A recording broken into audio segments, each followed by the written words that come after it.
gjallata e botës janë gjallë falë qëti personi. Edhe di se shumica për jush nuk e njihni, as kur se keni po, as nuk e dini se çka ka bon ky që e ka shpëtuar një botë. Ky është një oficer i një ushtrie ruse që quhet Vasili Arkhipov. Dhe ky është urdhëruar që ta lëshojë bombën nukleare në Amerikë me 27 tetor vitit 1962. Mirë, po çfarë ka bon ky person shqipe? Ju ka shpëtuar të gjithë juve, gjithashtu edhe mua që jam të fol. Dhe ky person shqipe e ka refuzuar që ta lëshojë bombën nukleare, do të thonë nuk e ka lëshu.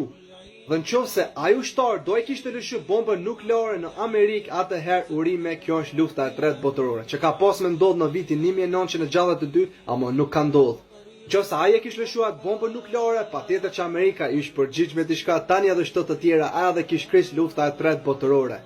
Edhe kjo do me thonë se pastaj do kish nis lufta e tretë botërore vetëm me bombe nukleare dhe jo me automata. Do me thonë fundi shkon për ne e për